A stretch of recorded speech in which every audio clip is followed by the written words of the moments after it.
Welcome to Always Be Cooking. Today we're starting with the letter A. A for Australia. And contrary to popular belief, we're not going to be making a baby stuffed dingo. We're going to be making Aussie meat pies. Now you may look at my ingredients and you think, wait a minute, I'm Australian. This isn't an Aussie meat pie. It's not mince. What are all these vegetables? This is different. Yeah, I'm Canadian. This is my take on an Aussie meat pie. So everybody needs to just calm down, just bring it down. I also have a 2-year-old. I like to sneak in vegetables anywhere I can. Trick the little kid to eat some more vegetables. That's what I'm all about.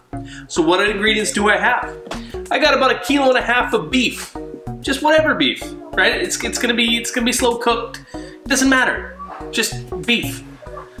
Chop, primer, whatever. Just cut up some beef. About 1.5 kilos. You got cheese. I like an old cheese, gives a lot of flavor, you know. About 400 grams. We're gonna make 2 pies, right? So this is, and then some onion, carrot, and celery. These sometimes they call the Holy Trinity, mirepoix if you're in French or something, whatever. I don't know, but they're good together. Just some salt and pepper. We're gonna season the beef with that before we cook it, and some garlic and thyme.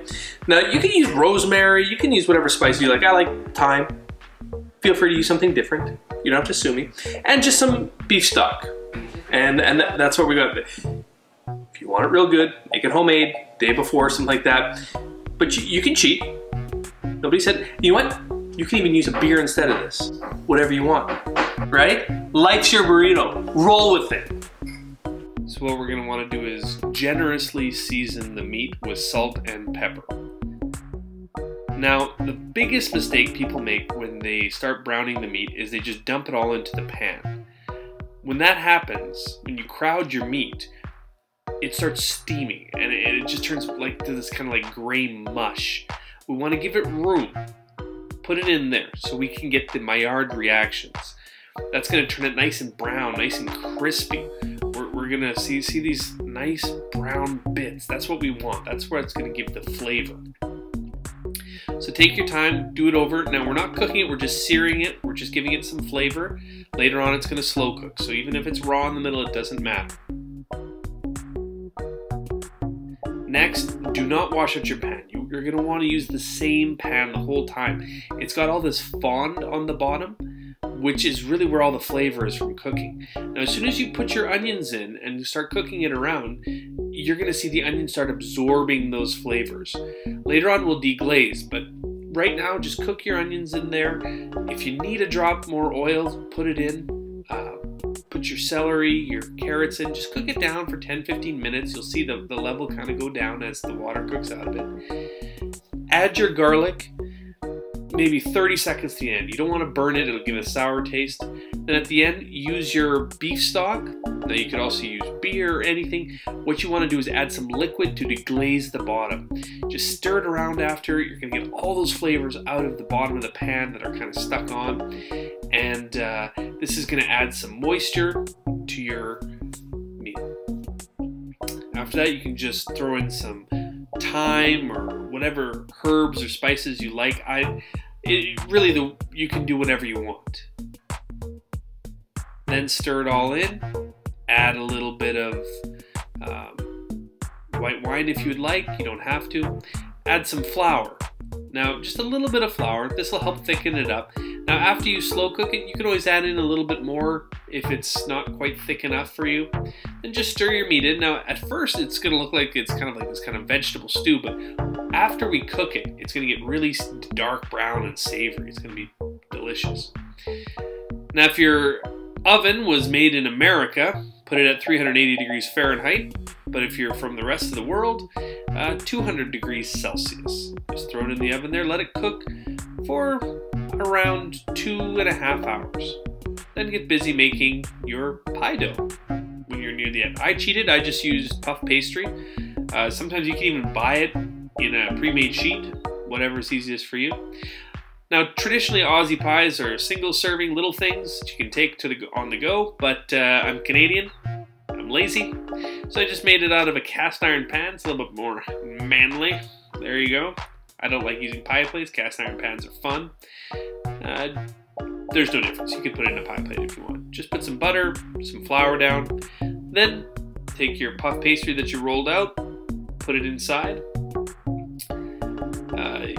If it sticks, just put it in the freezer for a second, or for a minute or two, and that should make it come off the paper, no problem.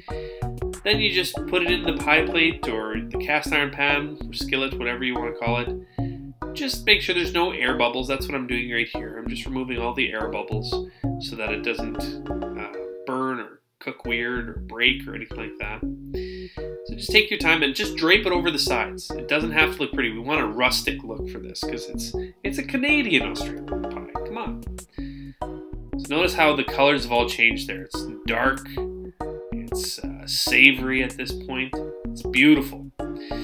So once it's cooled down, we can scoop it into the pie pan. You don't want to do it when it's like super hot. This has cooled down a lot. It's still steaming, so it's still warm, but you don't want to put it directly out of the oven. Then just throw some cheese on, whatever cheese you like. Like I said, I like old cheddar. That tastes good to me, but feel free to experiment with your cheeses. Put some Monterey Jack on, whatever you like. Then we just take it and we're going to put an egg wash on it around the edges so that when we put on the top piece, it sticks. So just go around the edges, add a little bit of egg wash. Then take your top piece, drape it over your pie, and you're just going to want to stick it together. Just give it a little squish and then fold it over.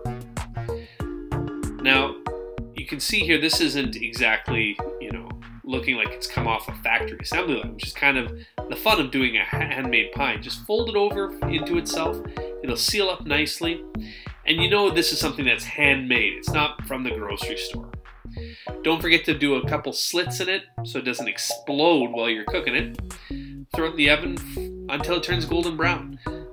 For me, it was about 20-30 minutes. Just keep an eye on it. You just want it to be this nice golden brown color. Let it sit for about 15 minutes before you cut it, though. Otherwise, it'll be too soupy. You let it sit for 10-15 minutes. It all the thing starts to gel. You can cut it up nice and serve it, and it's not going to just fall apart as you cook it. Now, you can just serve it like that. You can put a little ketchup on it, or I like to serve it with a little bit of red wine and some salad. It makes for a nice meal. The adults all loved it. Now, the question is, what do the kids think? Kids are your toughest critic. We tried to feed some for my daughter. You see, my wife loved it. We gave it to my daughter, and, well, as you'll see, the reactions were a little bit mixed. She did eat it. She made a face, but I'd say, she cleaned her plate at the end, so I'd give it 3 out of 5 rubber duckies.